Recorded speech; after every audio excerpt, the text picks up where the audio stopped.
안녕하세요. 서울 북부교회에서 주 예수님의 이름으로 제공하는 은혜와 진리의 성경 강해 시간입니다. 이번 시간에는 예수님께서 죽음을 통해 영원한 속죄를 이루심으로 이를 믿은 자의 죄를 없애셨고 또 첫째 사망의 세력을 잡은 자 마귀를 멸하셨으며 신자를 둘째 사망에서 건지셨음을 배우게 됩니다. 시청하시는 동안 예수님께서 이루신 영원한 속죄를 믿고 그 은혜를 받아 누리는 복이 있으시기를 기원합니다.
안녕하세요.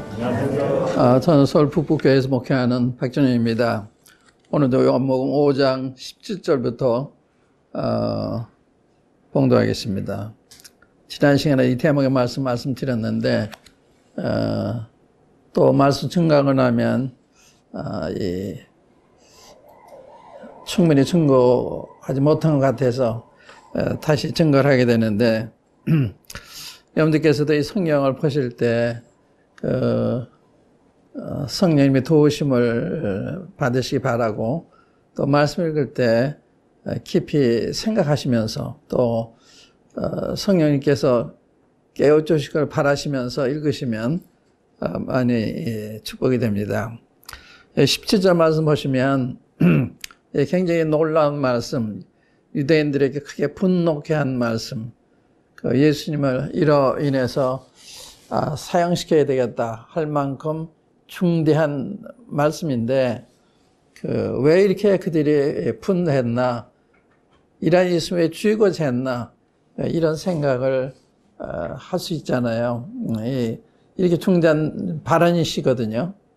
17절 보시면 예수께서 그들에게 이르시되 내 아버지께서 이제까지 일하시니 나도 일한다 하시매. 여기에 내 아버지께서 하는 말이 유대인들의 마음을 크게 황당하게 분노케 만들었습니다. 또 여러분이 이 말씀 들으실 때 아마 여러분들한테는 그렇게 굉장한 말씀을 안 들으실 거예요. 왜 그런가 하면 하나님 아버지 하는 이야기를 보통 교회에서 우리들이 하고 있는 것이기 때문에 그냥 유대인들한테는 생소한 말씀이에요. 이 하나님을 자기 아버지라고 할 때 자기를 하나님으로 자처하는 것으로 생각하기 때문에 이게 상당하게 충격적으로 황당하고 이 분노를 자아내는 이러한 말씀이 됐던 거죠. 그런데 문제는 예수님이 그 말씀 하실 때 진짜 황당한 얘기 하신 거냐, 사실을 말씀은 여기 있는 거 아니겠어요? 이게 이제 우리들한테는 이러한 측면의 말씀 볼 수가 있어요. 내 아버지가 이제까지 일하신 나도 그 일한다. 유대인들이 이로 말미암아 더욱 예수를 죽이고자 하니 이는 안식일을 범할 뿐만 아니라 하나님을 자기의 친아버지라 하여 자기를 하나님과 동등으로 삼으심이라라. 이게 그 예수님이 그 안식일을 범한 것도 그들에게 못마땅한데 거기에 대해서 또 자기를 그 하나님처럼 신성시하는 말씀을 하시니까 더욱 분노하게 되고 예수님에 대해서 주목을 하게 된 것인데 이 말씀 여러분들이 어떻게 들으세요? 내 아버지께서 말씀해 드리소. 내 아버지께서 이제까지 일하시니 언제부터 일하시던 말씀 이런 질문도 할 수가 있고요. 무슨 일을 하시던 말씀인가? 이런 것도 생각할 수가 있죠. 중요한 질문입니다. 그러니까 이 이야기의 그 함축된 내용이 굉장히 큰 거예요. 내 아버지의 말씀도 크고 일하신다는 말씀도 크고 무슨 일을 지금까지 하시나 또 예수님 그 일을 하신다는 말씀하시는데 그 일이 무엇인가? 이런 질문을 할 수가 있잖아요. 그러니까 말씀 그냥 지나치지 마시고 생각해 보시고 앞뒤를 이렇게 미뤄 생각해 보시면 이런 말씀이 돼요. 여기 내 아버지께서 이제까지 일하신 날 일한다는 말씀은 지금 이 38세 병자를 고치셨잖아요. 이 38세 병자는 안식이 없는 인생에 대해서 참으로 슬프게 낙심이 되는 이런 삶을 살고 있는 분인데 이 사람을 주님이 고치시잖아요. 이 고친 것이 이들은 예수님이 고쳤다고만 생각하는 거예요.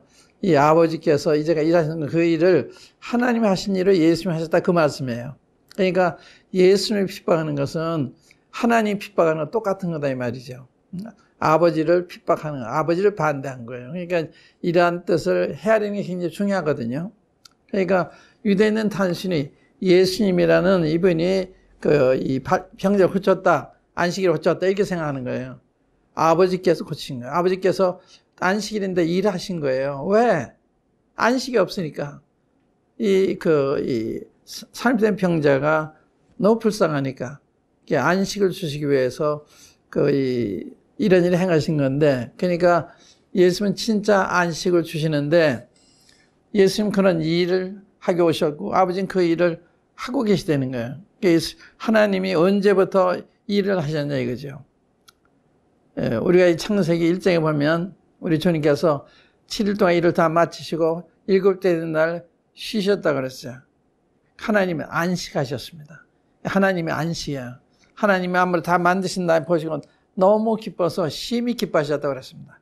그런데 아담이 범죄하는 순간 그 안식이 깨진 거예요. 하나님의 마음은 안식이 없어진 것입니다. 그때부터 주님은 이 안식을 회복시키기 위해서 사람들이 그 속죄의 그 평안을 주시기 위해서 그런 일을 하고 계신 거예요. 이제 여기에는 이제 여러 가지 측면에 생각할 수 있는데, 죄의 문제가 해결이 돼야, 이 안식 문제가 해결이 되는 거예요. 그래서, 이 죄를 없이 하는 일, 그 일을 하기 위해서 아드님을 보내신 거예요. 그래서 이 모든 날 마지막에 죄를 없이 하시려고 예수님이 나타나셨다. 우리 이제 히브리서 9장에 보면 그런 말씀이 있어요. 예수님이 나타나는 죄를 없이 하시기 위해서, 또 사탄을 멸하기 위해서, 또 죽음을 패하기 위해서, 이런 게 다 내포된 말씀이에요. 그래서 주님 오신 목적은, 우리가 이제 요한복음, 먼저 누가복음 19장에 보면 10절에 인자에 온 것은 잃어버린 자를 찾아 구원하려 함이라 는 말씀이 있습니다. 그러니까 예수님 오신 것은 잃어버린 자, 모든 인류를 가리키는 거예요. 모든 인류는 하나님을 떠나서 길을 방황하고 있는 이런 것인 거예요. 마치 목 잡는 것 같이 하나님의 목자이신데 이님을 떠나서 방황하고 있는 삶의 목적을 모르고 삶의 안전과 행복 등을 모르고 고생하고 유리하는 이런 모습을 보신 거예요. 그래서 이러한 인간들을 사랑하셔서 인간들을 이 안식으로 되돌아가기 위해서 죄의 문제 여러분 해방을 받고 하나님의 심판에서 건짐을 받고 이제 완전한 영원한 안식에 들어가기 위해서 아버지 일하신 거예요. 그래서 아내 범죄한 다음에 어떻게 해요? 에덴 동산에 가셔서 아담아 내가 어디 있는지 물으시잖아요. 아담을 찾으시잖아요. 그리고 짐승을 잡아서 가져서 입히시잖아요. 그러니까 그 아내 범죄한 직후부터 하나님 안식에 깨져 하나님 그 안식을 회복하기 위해서 일하시는데 이제까지 그러니까 몇천 년이에요. 몇천 년 동안 이 구속의 역사, 인간의 죄를 속하는 이 일을 위해서 역사하고 계신데 그렇기 때문에 우리 주님께는 안식일이라는 게 그 날이 중요한 거 아니에요. 안식일 중에 중요하시기 때문에 안식일 날 안식을 주셨던 것입니다. 근데 이제 유대인들은 그걸 잘 모르는 거예요. 이게 안식일을 주신 하나님의 마음을 잘 모르기 때문에 이 안식 날짜만 생각하는 거예요. 안식일 지키는 안식 이것만 생각하는 거예요. 사람이 안식이 있나 없나 이런 점을 생각하는 것이 아니라 오늘 하나님은 우리의 안식을 생각하신 우리의 안식. 그러니까 주님은 이 안식을 회복하기 위해서 구약 시대에는 이 유대인의 제사 예법을 통해서 하나님께 이 피를 가지고 제사 드리는 이 속죄의 그림자를 보이시고 교훈하시고 그런지 약 1500년 후에 아드님 오셔가지고 하나님 어린 양으로 세상의 죄를 지고 십자가를 가시잖아요. 그러니까 여기 아버지께서 이제까지 일하시니 하는 이 말씀 굉장히 중요한 말씀입니다. 죄를 없이 하시게 오셨다. 우리가 이제 요한일서 3장을 보시면요. 요한일서 3장 보세요. 3장에 보시면 하나님께서 그 아들을 보내신 목적을 말씀하셨어요. 5절 보시면 5절에 그가 우리 죄를 없애려고 나타나신 것을 너희가 아나니 예수님께서 죄를 없게 하시러 나타나셨다. 그게 목적 중에 하나예요. 죄를 없이 하시는 거. 그 일을 아버지가 하시고 아들도 그 일을 하기 위해서 오셨고 또 아들을 보내신 거죠. 히브리서 9장에 보시면 히브리서 9장 보세요. 주님이 하시는 일, 아버지가 하시는 일과 아들이 주님이 하신 일이 그런 것이었다 하는 걸 여러분들이 아실 수가 있습니다. 9장에 보시면 9장 26절 보세요. 그리하면 그가 세상을 창조한 때부터 자주 고난을 받았어야 할 것이로되 이제 자기를 단번에 제물로 드려 죄를 없이 하시려고 세상 끝에 나타나시니라. 죄를 없이 하려고 세상 끝에 나타나셨다. 단번에 자기를 제물로 드림으로. 그래서 구약시대에는 이런 짐승을 잡아 제사를 드리면 이게 영원한 가치가 없기 때문에 죄를 짓고 양을 잡아 드리고 그러면 그 죄에 대한 용서를 받는데 또 죄를 짓잖아요. 그러니까 또 제사를 드려야 되고 그래서 같은 제사를 수천 년 동안 드려온 거예요. 이 모든 날 마지막에 예수님이 오셔서 한 영원한 제사를 드리신 거예요. 그래서 죄를 영원히 없이 하신 것입니다. 이게 중요한 말씀입니다. 그래서 이 9장 12절에 보시면요. 그런 말씀입니다. 히브리서 9장 12절에 이건 유명한 말씀이죠. 염소 송아지 피로 아니하고 오직 자기의 피로 영원한 속죄를 이루사 단번에 성소에 들어가시느니라. 영원한 속죄 이루었다. 이 짐승은 영원한 속죄가 안 되는 거예요. 예수님은 그 생명이 영원하시기 때문에 그 생명을 제물로 파셨을 때 우리의 속죄가 영원한 가치를 가지게 돼서 영원한 속죄를 이룬 것입니다. 예수님의 피가 영원한 속죄 이룬 거예요. 그러니까 온 세계 죄를 주님이 다 담당하신 거예요. 여러분의 죄의 죄를 다 담당하신 거거든요. 근데 이 점을 사람들이 못 봐요. 자꾸 죄의 문제 자기가 해결하려고 그러니까 해결 어떻게 합니까? 죄 지은 사람 죄를 어떻게 해결해요? 벌 받는 길밖에 없는 거죠. 하나님 편에서 우리가 해결해야 되는데 죄인이 자기 죄값을 받아야 되니 해결의 길이 없죠. 그래서 하나님 편에서 우리를 용서하는 길을 찾지 않으시면 안 되는 거예요. 하나님께서 자기 아들을 보내서 자기 아들을 죄의 제물로 삼으셔서 그에게 죄를 치우시고 우리 대신 십자가에 죽게 하심으로 우리의 죄를 속하신 거예요. 영원한 속죄. 그러니까 여러분이 저희 죄, 모든 인류의 죄를 영원히 속죄하신 거예요.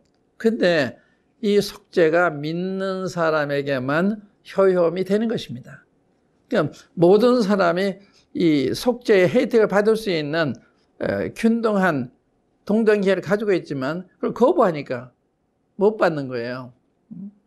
믿으면 이게 우리의 효험이 되는, 그래, 믿는 게 굉장히 중요한 거예요. 믿는다고 하는 것이.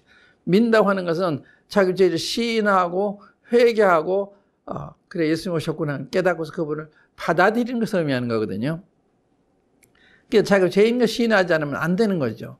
제가 죄인 걸 시인하고 회개하고 예수님 믿을 때 이 영원한 속죄가 나에게 영원한 속죄가 되는 거예요. 영원히 속죄가 돼서 그 다음엔 관계가 없어요. 그 다음에는 속죄된 다음에는 우리가 부족해도 상관이 없어요. 왜냐하면 우리의 죄는 하나님 앞에서 형사적인 죄가 예수님의 희생으로 다 속죄가 됐기 때문에 그래서 지옥 가는 문제는 해결이 된 거예요.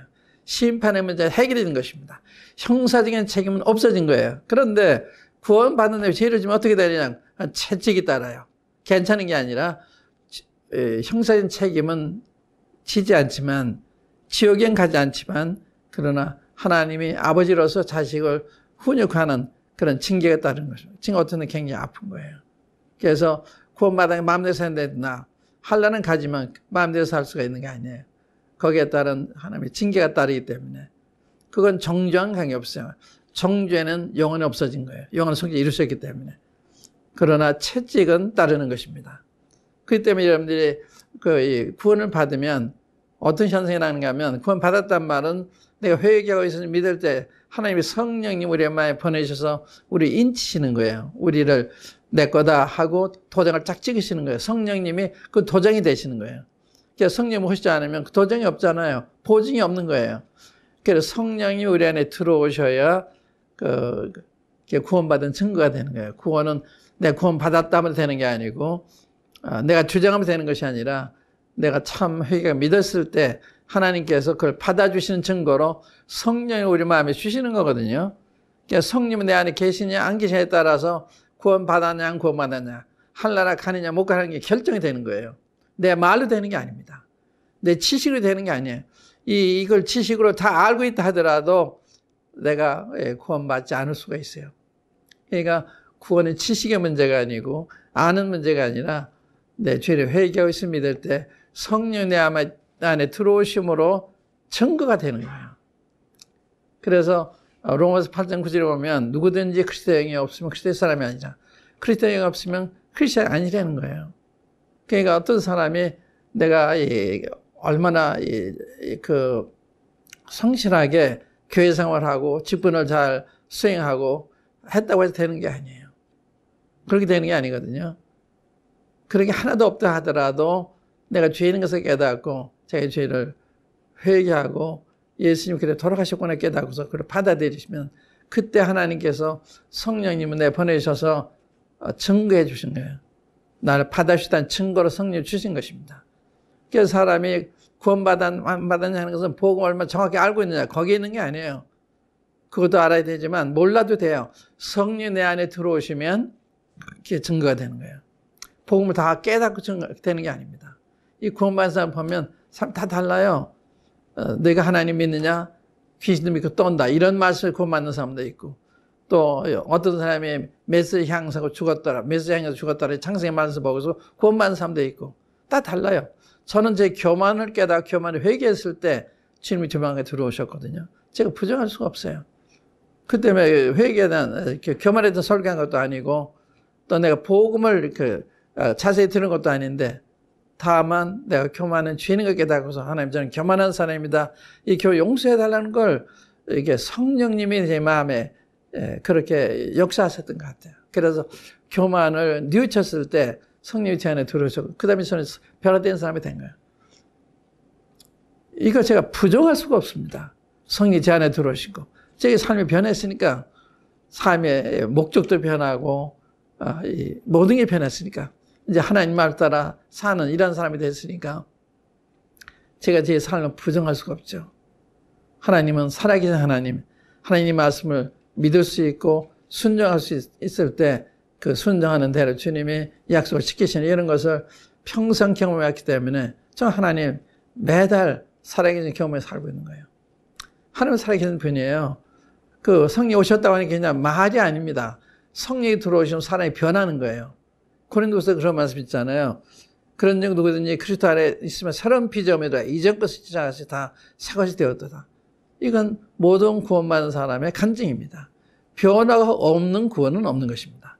예, 말은 구원받다 하는데 변화가 없으면 그나 스스로 자기 속이는 거예요. 그래서 요한일서에 보면 2장에 저를 안으라고 계명을 지키지 않으면 거짓말하는 거다. 그 무슨 뜻이에요? 주님 말하면 주의 말 순종하게 된다 이거죠. 주의 말 순종하면 변화가 일어나는 거예요. 그렇잖아요. 하나님 어떤 말씀인데 네 이웃을 내 몸에 사랑하라. 또 네 아내 이렇게 사랑해라. 남편에게 순종해라. 자녀들에게 이렇게 훈육을 해라. 부모에게 공경해라. 순종해라. 이런 말씀을 그대로 순종하게 되는 거예요. 그러니까 다른 사람이 되는 거죠. 그래서 주님이 죄를 없이 하시고 오셔서 영원한 속죄 이루셨다. 이것이 오신 목적 중에 하나예요. 그리고 두 번째는요.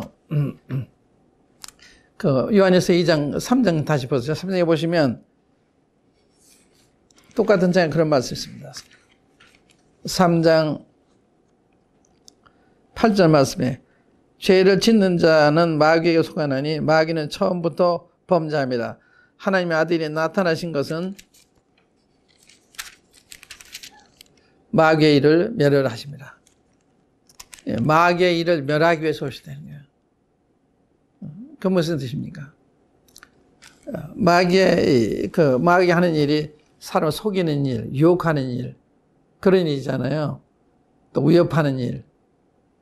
네, 위협하는 것이 주먹이인데, 너 예수님 믿어 죽일 거야? 그러면 사람들이 안 믿겠다 그러는 거예요.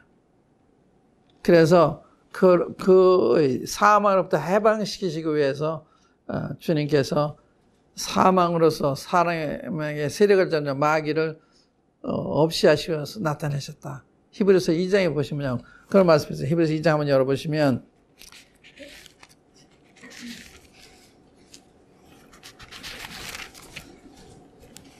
히브리서 2장 14절 이하를 보겠습니다. 히브리서 2장 14절 자녀들은 혈과 육에 속하였으며 그도 또한 같은 모양으로 혈과 육을 함께 지니시면 그 육체로 오신 걸 이야기하는 거죠. 죽음을 통하여 죽음의 세력을 잡은 자 곧 마귀를 멸하시며 또 죽기를 무사함으로 한평생에 매어 종로도 타는 모든 자들을 놓아주려 하심이니. 보세요. 주님 왜 육체로 오셨냐? 죽으셔야 되냐? 죽으심으로 죽음을 가지고 사람들 위협하는 이게 사망으로서 죽음을 통하여 죽음의 세력을 잡은 자 곧 마귀를 멸하시며 이 죽음을 통한 주님이 죽으심으로 죽음의 세력을 잡은 자 마귀 무슨 말이에요? 너 예수님이 죽일 거야? 그런 거 얘기하는 거예요. 주님이 죽은 자에 부활하시잖아요. 그런 다음에 제자들은 두려워하지 않았어요. 죽은 후에 사는 게 있구나. 이걸 확신하게 된 것입니다. 그래서 우리가 이제 주님의 그 11 제자들 보면 주님이 붙들려 가실 때 다 도망가잖아요. 베드로까지도. 근데 부활하신 다음에 베드로가 주님 죽인 공회원들 앞에 나타나 당신들이 죽였지만 하나님이 살리셨습니다. 이 일에 우리의 증인입니다. 하면서 도전하는 이야기. 저들을 책망하듯 증가하는 말씀 나오잖아요. 두려워하지 않는 거예요. 마귀는 죽인다는 거 가지고 그리스도인들을 위협할 수 없습니다. 왜냐하면 사는 게 있기 때문에 죽음을 두려워하지 않는 거예요. 그래서 사도 요한의 제자였던 폴리카프라는 분이 연세가 80이 됐을 때 경찰이 잡아서 끌고 오면서 화형을 시키기 위해서 끌고 왔는데 저 불을 보이면서 제발 좀 믿지 않는다고 하시오. 또 황제를 주라고만 부르시오. 그래서 살려줄 테니까. 그러니까 그분이 하는 말이 80여 년 동안 나를 신실히 지켜주신 하나님 어떻게 제가 부인합니까? 그러니까 장적불을 보이면서 저 불이 뜨거울 거려. 그래서 지옥불은 더 뜨거울 것입니다. 지금은 두려워하지 않잖아요. 또 히틀러 때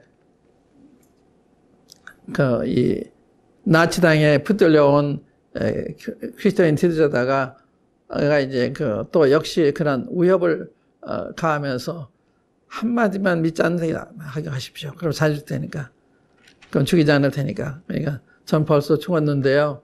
2000년에 죽었는데 이렇게 대답하니까 이거 어떻게 할 수가 없는 거예요. 그리스도인이 이 죽음을 두려워할 필요가 없는 것은 죽는 게 사는 거니까. 근데 많은 분들이 그 진리를 모르기 때문에 주님 믿고 나서도 두려워하는 거예요. 죽음을. 죽음은 영광에 들어가는 관문 아니에요. 암에 걸려도 괜찮은 거예요. 전쟁이나 죽어도 괜찮은 거예요. 또 핏발마다 죽어도 괜찮은 거예요. 왜냐하면 사는 게 있는 것이기 때문에. 우리가 주님의 사망 골짜기 다닐 때 주님 함께 하신다고 그러잖아요. 조지물 같은 분한테 어느 분이 질문했어요.